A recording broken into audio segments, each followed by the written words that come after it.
The great hall of the Galactic Council buzzed with the usual sounds of a new session. Representatives from dozens of species filled their assigned seats, their different languages creating a symphony of voices that the translation devices worked hard to organize. But something was wrong. Ambassador Theorix of the Vorthak noticed it first. The human section was empty, not just the main representative chair, but all 12 seats that humanity had earned through their contributions to galactic society. The blue and green banners that usually hung behind their area were gone. Even the small human-designed air recyclers that had been installed for their comfort had vanished. "Where are the humans?" Theorix asked his aide, a younger Vorthak named Kellen. Kellen checked his datapad, his large eyes scanning the information quickly. "I do not know, Ambassador. Their last communication was 3 days ago." It was a standard diplomatic message confirming their attendance for today's session. Across the hall, General Krathos of the Krathari military noticed the same thing. His red-scaled face showed confusion as he looked at the empty human seats. The humans were always early to these meetings. They liked to prepare and talk with other representatives before the formal session began. Their absence was unusual. "Computer, contact the human embassy," General Krathos commanded his personal device. Unable to establish connection, the computer replied in its calm voice. "Human embassy communication systems are offline." This got the attention of other representatives. The Zalani trade minister Vex tried his own communication systems. The insect-like creature's antennae twitched with worry as he got the same result. "All human communication channels are dark," Vex announced to the growing crowd of concerned representatives. The session was delayed for 2 hours as the council tried to contact humanity through every possible method. Messages to human colonies went unanswered. Calls to human ships in space found nothing. Even emergency frequencies that had never been silent since first contact remained quiet. Ambassador Theorix requested permission to access the Galactic Monitoring Network. What he found made his blood run cold. The network showed no human activity anywhere in known space. No ships moving between planets. No communications between their worlds. No energy signatures from their cities. "This is impossible," he whispered to himself. 200 billion humans do not just disappear. But as the hours passed and search teams were sent to nearby human worlds, the impossible became reality. The first report came from the human colony of New Terra, just 3 light-years away. "The planet is there," reported Captain Joule of the survey ship Star Runner. "The cities are there. The roads, the buildings, even the parks are all in perfect condition. But there are no humans. No bodies, no signs of struggle, no damage. They are just gone." More reports followed throughout the day. Every human world was the same, empty but intact. The power systems still worked. The computers still ran. The gardens still grew. But humanity had vanished without a trace. By evening, the council had confirmed that every human presence in the galaxy had disappeared. Not just the people, but their ships, their space stations, and even their personal belongings. It was as if they had packed up their entire civilization and left during the night. Ambassador Theorix spent the night reviewing recordings of previous council sessions. He watched months of meetings, looking for clues about what had driven humanity to this extreme action. What he found disturbed him more than their disappearance. In session after session, he watched the humans propose reasonable solutions to galactic problems. They suggested sharing resources with developing worlds.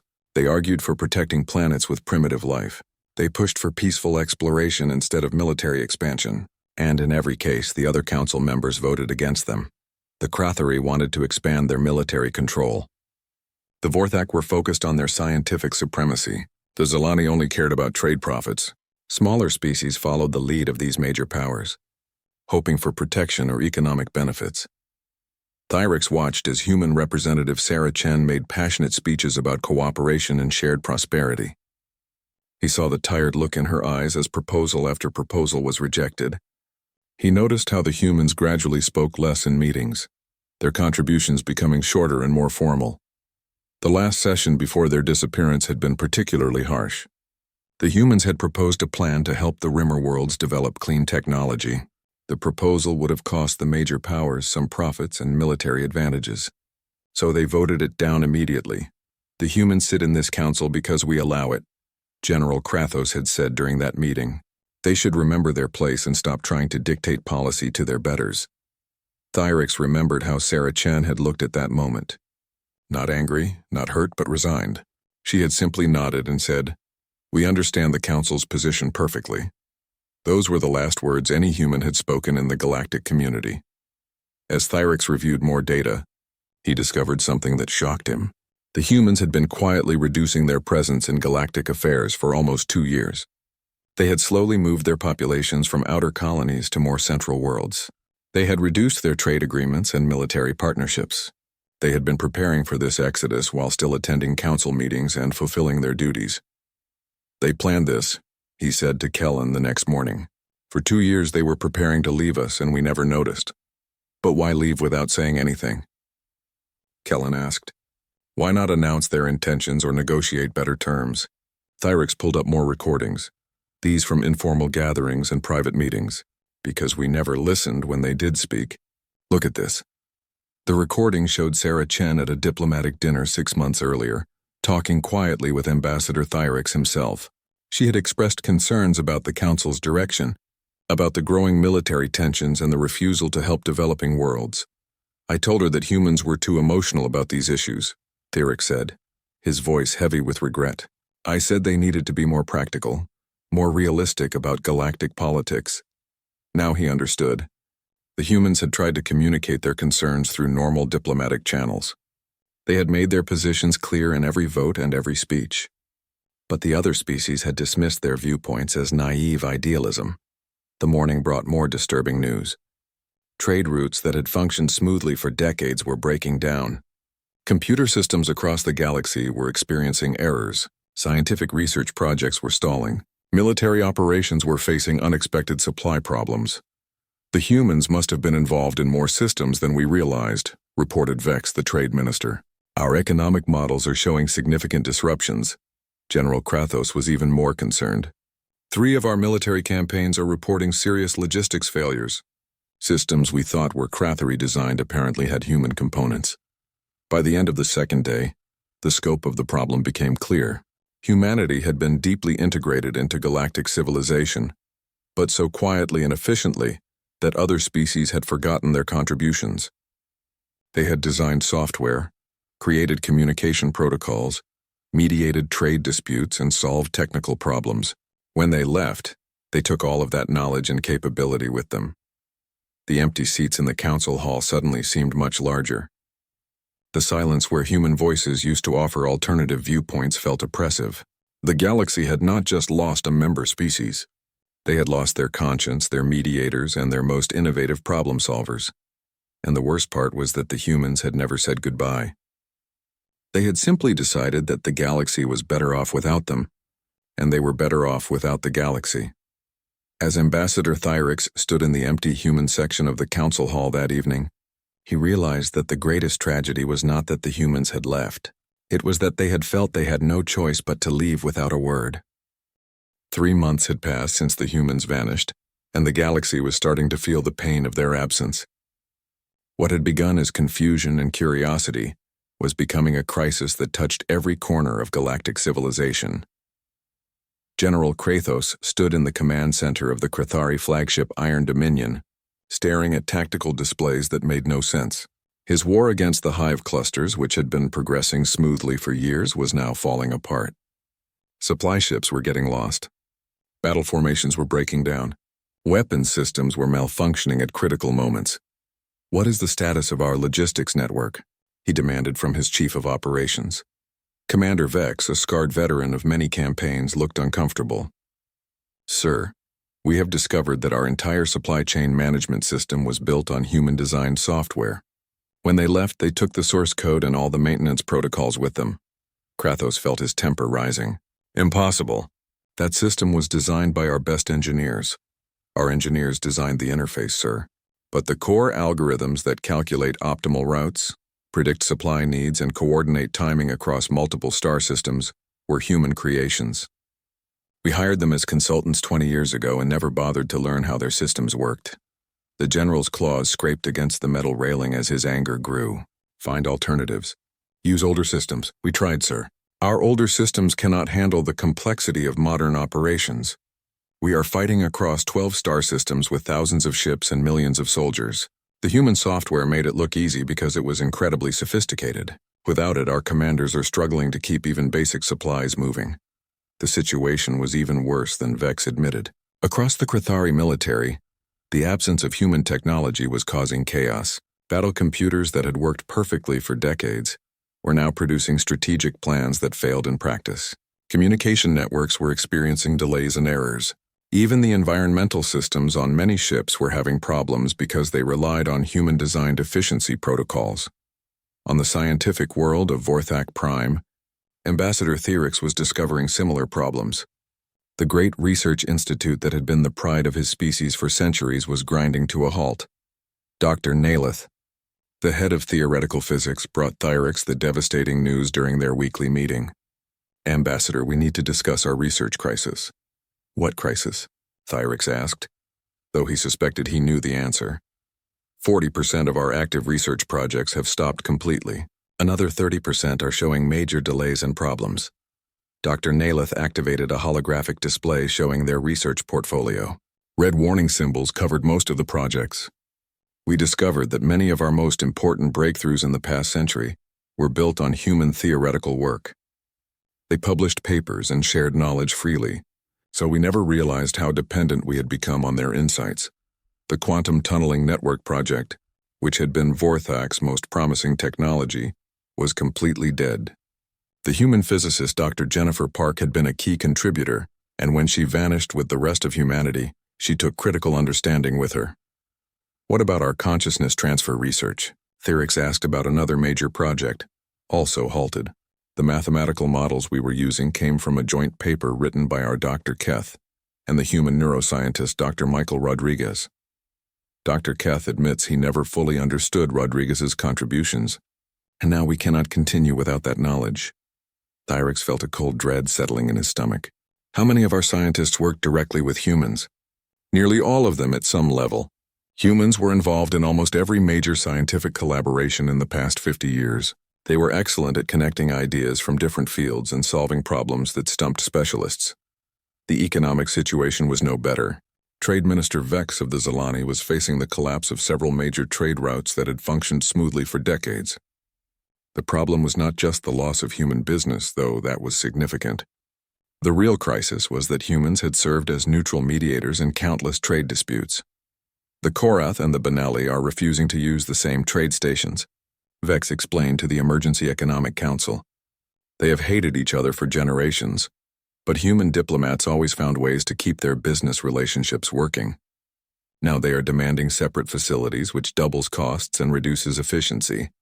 Translation was becoming another major problem. Humans had developed communication protocols that allowed dozens of species with completely different language structures to work together. Their translation systems went beyond mere word conversion to help different cultures understand each other's concepts and intentions. The crystalline entities and the gas giant dwellers cannot effectively communicate without human translation matrices, reported the Galactic Communications Director. Their thought processes are so different that standard translators produce meaningless results. Captain Jules, who had been leading the search for humanity, brought back more disturbing news from his exploration of human worlds. "We have teams on 15 different human colonies now. The pattern is always the same. Perfect preservation of infrastructure, but complete removal of anything specifically human." He showed holographic recordings of empty human cities. The buildings stood intact. The power system still worked, even the public parks were maintained by automated systems. But every personal item, every piece of human art, every family photo had vanished. It is like they erased themselves from history while leaving the infrastructure behind as a gift, Captain Joel continued. But there is something else. We found evidence that they were planning this evacuation for much longer than we thought. "How much longer?" asked Ambassador Theorix. "At least 5 years, maybe longer. We found construction records showing they built massive transport ships in secret, hidden shipyards in asteroid belts and empty systems. They were not just preparing to leave. They were preparing to take their entire civilization with them." This revelation sent shockwaves through the remaining council members. The humans had not made an impulsive decision to leave after the last council meeting. They had been planning their departure for years while continuing to participate in galactic society, contribute to joint projects, and fulfill all their obligations. Dr. Naileth made another disturbing discovery while analyzing human research contributions. They were not just participating in our science, he told Theorix privately. They were guiding it. Look at these patterns. The holographic display showed decades of research developments across multiple species. Human contributions appeared in almost every major breakthrough, but always as supporting work or collaborative elements. They were sharing advanced knowledge while making it look like our own discoveries. Dr. Naileth continued. This quantum resonance equation that we thought Dr. Keth developed 5 years ago? It is based on principles that the human Dr. Chen published in a minor journal 8 years earlier. She presented it as speculative theory, but it was actually a fundamental breakthrough. You are saying they were more advanced than they appeared? Much more advanced. They were teaching us while making us think we were learning on our own. When they left, they did not just take their current knowledge. They took the guidance that was driving our entire scientific development. Meanwhile, the military situation was getting worse. Without human logistics software, the Krathari campaigns were failing. The hive clusters, sensing weakness, began expanding more aggressively. 3 minor wars between council members erupted when human mediators were no longer available to prevent conflicts from escalating. General Krathos was forced to admit to the council that his military was facing its first major defeat in centuries. We need human technology to maintain our defense capabilities. Without it, we cannot protect the outer colonies from hive expansion. Trade Minister Vex reported similar problems. Economic productivity is down 18% across all major trade routes. We are seeing increased piracy because our patrol networks relied on human coordination systems. As the crisis deepened, one question haunted every council member.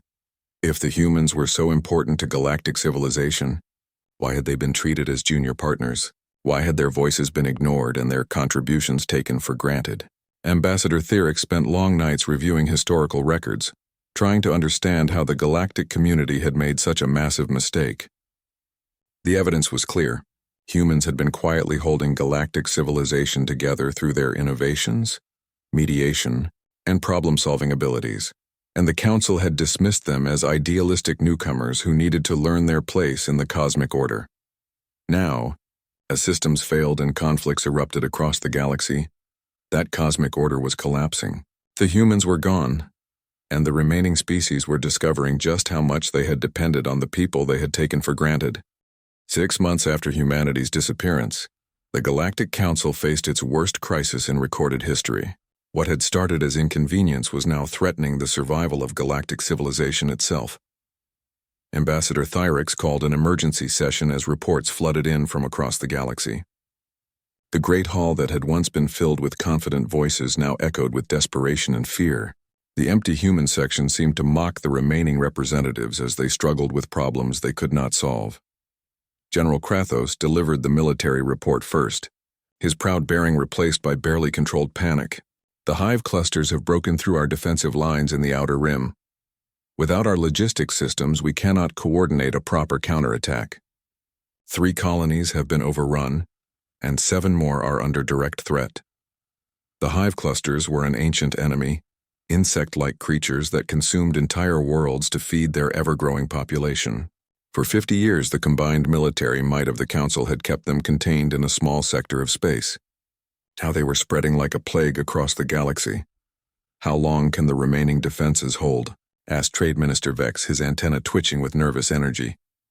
Without reinforcements and proper supply coordination, maybe 2 months, Krathos admitted.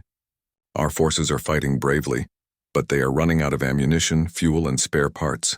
Ships are being abandoned because we cannot get repair crews to the right locations. The military crisis was only part of the problem. Dr. Naileth had spent months investigating the scope of human involvement in galactic technology and made discoveries that shocked even him. We have been conducting a comprehensive analysis of our technological infrastructure, he reported to the stunned council. The results are catastrophic. Humans were not just contributors to our technology, they were the foundation that everything else was built upon. He activated a massive holographic display showing the interconnected systems that kept galactic civilization functioning. Red lines marked every component that had human involvement. The display was almost entirely red. Early warning systems for solar flares, asteroid impacts, and spatial anomalies were all designed or improved by human scientists. They integrated these systems so smoothly into our existing infrastructure that we never realized they existed. Ambassador Thyrix felt his heart skip a beat. What do you mean, early warning systems? For the past 30 years, humanity has been quietly preventing disasters across the galaxy. Solar flares that should have destroyed communication networks were deflected by human-designed magnetic field generators. Asteroid impacts that should have devastated populated worlds were prevented by human-operated defense systems. Dimensional rifts that could have torn holes in space-time were sealed using human technology. Dr. Naleth highlighted several specific incidents. Remember the natural deflection of the Korath asteroid 5 years ago? It was not natural. Humans used gravity manipulation technology to change its course. The fortunate solar wind that prevented radiation damage to the Vorthak research station? Humans created that wind using their weather control systems.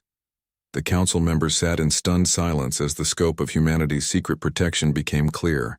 They had been living under an invisible shield, protected by a species they had treated as inferiors. There is more, Dr. Naleth continued. We found evidence of 17 major catastrophes that humans prevented in the last decade alone. Gamma-ray bursts, quantum cascade failures, even the expansion of black holes. They were monitoring and protecting the entire galaxy. Trade Minister Vex spoke up with his own devastating news. Economic analysis shows similar patterns. Human mediators were preventing trade wars from escalating into actual conflicts.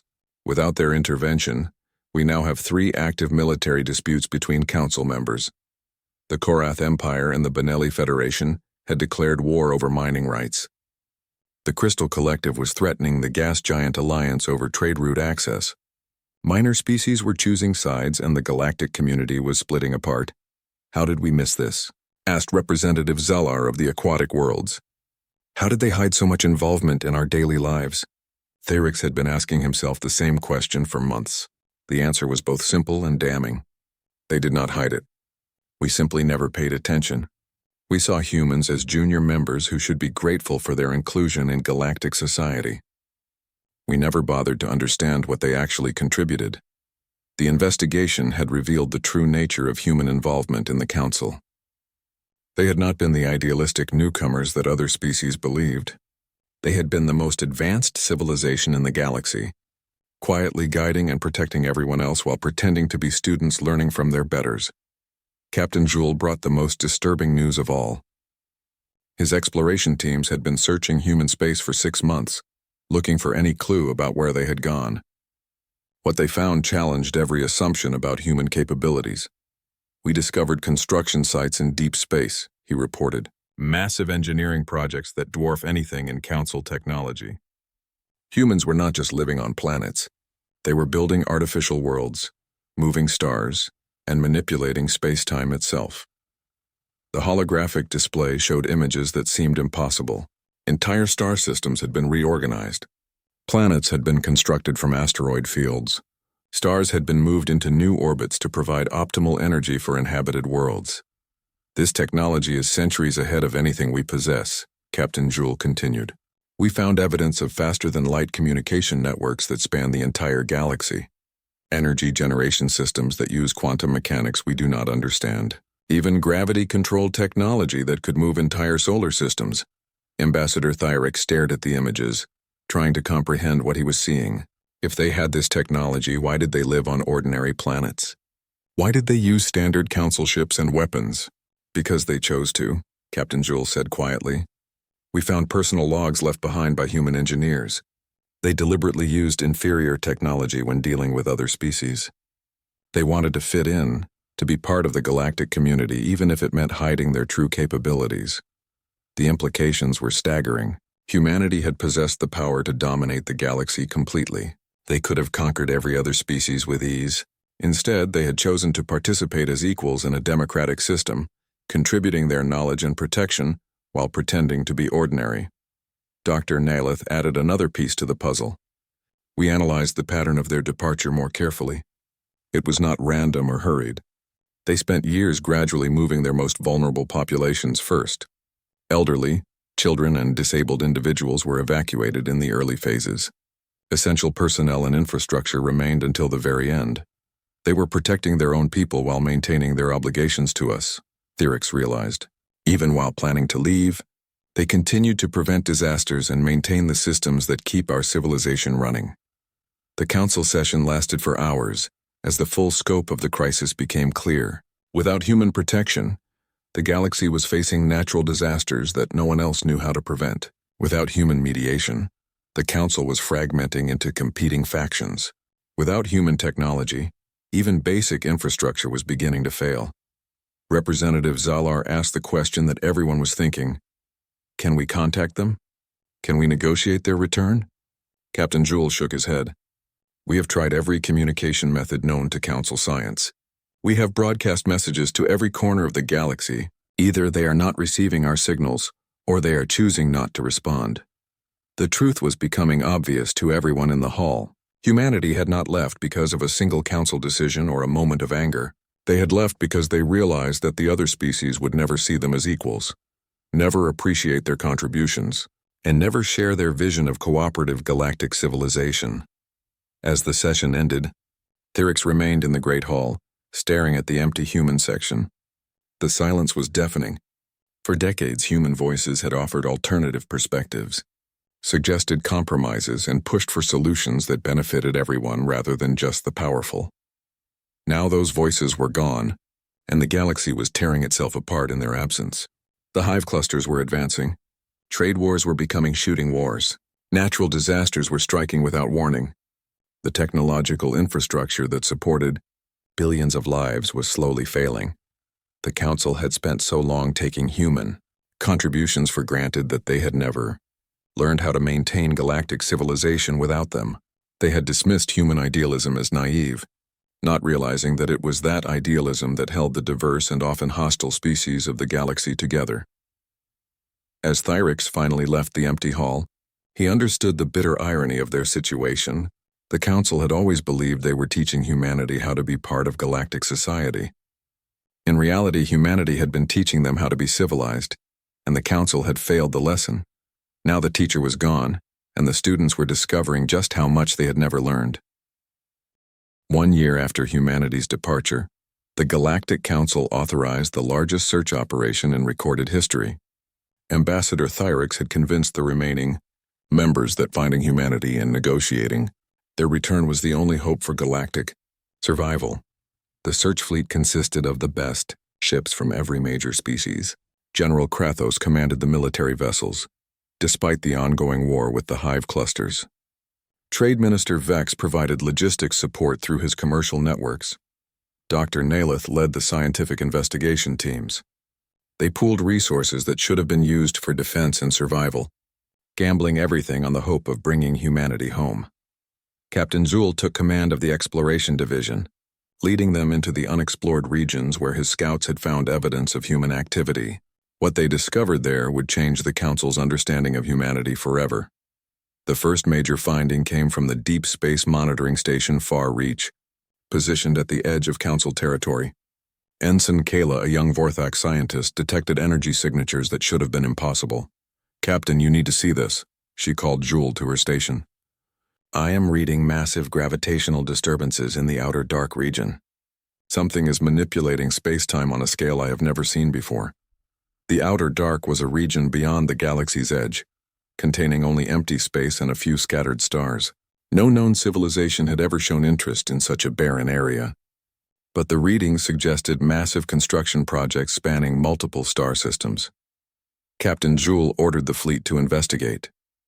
What they found when they arrived defied every law of physics and engineering that Council science understood. An entire star system had been reorganized.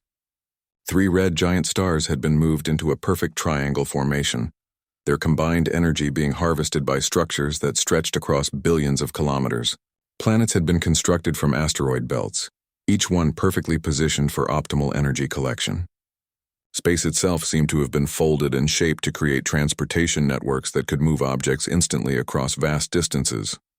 "This is not possible," Dr. Nalith whispered as he studied the readings. The energy required to move a single star would drain the output of entire civilizations. But they have moved 3 of them. Commander Vex studied the construction patterns with his engineer's eye. "Look at the efficiency. Every component serves multiple purposes. The gravity fields that hold the stars in position also create the space-folding networks. The energy collection systems also provide environmental control for the artificial planets. This level of integration is beyond anything we have ever imagined. Captain Jules ordered probes sent to investigate the structures more closely. The results showed human design patterns, but evolved far beyond anything humanity had revealed during their time in the Council. The materials are familiar, reported the probe analysis team. Carbon nanotube structures, quantum-stabilized metals, energy-matter conversion systems. But the scale and sophistication are incredible. A single one of these energy collectors could power our entire civilization for millennia. As the fleet explored deeper into the region, they found more evidence of human mega-engineering. Entire nebulae had been converted into manufacturing facilities.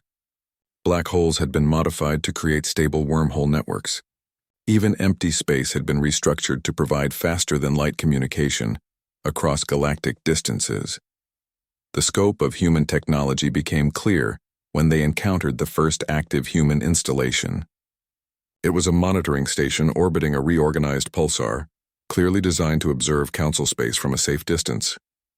"We are detecting active scans," reported the sensor officer. "They know we are here." Before Captain Jules could respond, a new contact appeared on their displays. A single human ship, sleek and elegant, approached the Council fleet. It was unlike any human vessel they remembered from their time in the galactic community. The design suggested technology that could bend space around itself and manipulate energy in ways that seemed magical. General Krathos, commanding from the flagship Iron Dominion, opened communication channels. "Unknown human vessel. This is General Krathos of the Galactic Council Fleet. We request immediate dialogue regarding humanity's return to galactic society." The response came quickly, the voice calm and professional. "General Krathos, this is Captain Maria Santos of the human vessel New Horizon. We have been monitoring your approach. What brings the Council to our space? We need humanity to return," Krathos said bluntly. "The galaxy is falling apart without your contributions. The hive clusters are winning. Our technology is failing. Our civilization is collapsing." There was a long pause before Captain Santos responded. "General, humanity appreciates the Council's recognition of our former contributions. However, we must decline your request for our return." "You cannot decline," Krathos snapped, his military instincts taking over. "The survival of billions of innocent beings depends on your assistance." "General," Captain Santos's voice remained perfectly calm, "you are in no position to make demands. Please observe. What happened next demonstrated the vast gap between human and Council technology. Every weapon system on every Council ship simply stopped working. Not destroyed, not damaged, but simply unable to target anything. The ships themselves remained functional, but their ability to act aggressively had been completely neutralized. "How did you do that?" Dr. Naleth asked over the communication channel. "We convinced your targeting systems that there are no valid targets in this area," Captain Santos explained. "Your weapons are functioning perfectly, but your computers cannot find anything to shoot at. This effect will wear off when you leave our territory." Captain Jules realized the implications immediately. "You could have done this to any Council military force at any time." "Of course. But we chose cooperation over domination. When cooperation failed, we chose isolation over conquest." Ambassador Thyrix, monitoring the conversation from the Council flagship, finally spoke. "Captain Santos, we realize now that we made terrible mistakes. We took your contributions for granted. We ignored your wisdom. We treated you as junior partners when you were actually our teachers and protectors." "Ambassador Thyrix," Captain Santos replied, and there was warmth in her voice. "We remember you as one of the more reasonable Council members. Your recognition of our contributions is appreciated, but it comes too late." "Too late? Why?" The human captain's explanation cut to the heart of the Council's failure. "For 50 years, humanity tried to build a better galactic civilization. We shared our knowledge freely, mediated your conflicts, protected you from dangers you never knew existed, and offered alternatives to the endless cycle of competition and warfare that has defined galactic politics for millennia." She paused, letting the words sink in. "We were not naive idealists, Ambassador. We were a civilization that had learned to move beyond the mistakes you are still making. We offered to teach what we had learned, but you saw our teaching as weakness and our wisdom as foolishness." Dr. Naileth asked the question that haunted all of them. If you were so advanced, why did you participate in our primitive political system? Because we believed in the potential of what the Council could become. We saw species that could learn to cooperate instead of compete, that could share knowledge instead of hoarding it, that could protect the weak instead of exploiting them. We were willing to hide our capabilities and work within your limitations because we thought we could help you grow. And now?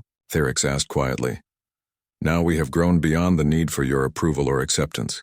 We have found our own path among the stars, building the kind of civilization we always envisioned. We no longer need to convince anyone else to share our values. Captain Jewel understood what she was really saying. You have given up on us. We have given up on the Council as it currently exists, but we have not given up on the potential of the individual species within it. When you are ready to build something better, when you have learned from your failures, perhaps we will speak again. General Krathos made one final attempt. The hive clusters will destroy everything if you do not help us stop them. Captain Santos's response revealed another layer of human planning. General, the hive expansion was contained by human technology for 50 years. We left safeguards in place when we departed. The clusters can advance to a certain point, but they cannot reach your core systems. You have time to learn how to defend yourselves properly. How much time? That depends on how quickly you learn to work together instead of fighting each other. The safeguards will last longer if you stop wasting resources on internal conflicts. As the conversation ended, Captain Santos delivered humanity's final message to the Council. Ambassador Thyrex, tell the Council that humanity thanks them for the lessons they taught us. You showed us that some civilizations are not ready for the responsibilities that come with advanced technology. You taught us that sharing knowledge with those who will not appreciate it is ultimately harmful to both teacher and student. The human ship began to withdraw, but Captain Santos added one final thought. When your species learn to value cooperation over domination, wisdom over pride, and protection over exploitation, we may meet again. Until then, we wish you well in finding your own path. 2 years had passed since humanity's departure, and the galaxy bore little resemblance to the proud civilization that had once dismissed human contributions as naive idealism. The great council chambers that had once hosted debates between dozens of species now echoed with the desperate voices of the few representatives who still attended sessions. Ambassador, Thyrex stood before a half-empty hall, delivering what everyone knew might be the final state of the galaxy address. The numbers he recited painted a picture of systematic collapse that would have been unimaginable when humans still sat in their assigned seats. The hive cluster expansion has claimed 37 worlds in the past 6 months, Thyrex reported to the sparse audience. General Krathos estimates that without significant reinforcement, we will lose control of the entire outer rim within the year. The Krathari military, once the proud defender of galactic civilization, was a shadow of its former self. The loss of human logistics technology had crippled their ability to coordinate large-scale operations. Ships arrived at battle zones without ammunition. Reinforcements reached their destinations weeks after battles were lost. Communication delays meant that commanders were fighting based on intelligence that was often days old. General Krathos, his once proud bearing now bent with exhaustion and defeat, delivered the military report with barely controlled despair. We are fighting a war with the weapons and tactics of 50 years ago, while our enemies have evolved. The hive clusters have adapted their strategies to exploit our coordination failures. The economic situation was even worse. Trade Minister Vex reported the collapse of major trade routes and the fragmentation of the galactic economy into isolated regional markets. Without human mediation protocols, we have been unable to resolve the commercial disputes that are choking our supply chains, Vex explained. The Karath-Benili War has closed the primary shipping lane between the core worlds and the manufacturing rim. The Crystal Collective has imposed sanctions against 7 species over translation disputes. Even basic goods are becoming scarce in some systems. Dr. Naileth provided the scientific report, which was equally devastating. Research productivity has declined by 70% across all major institutions.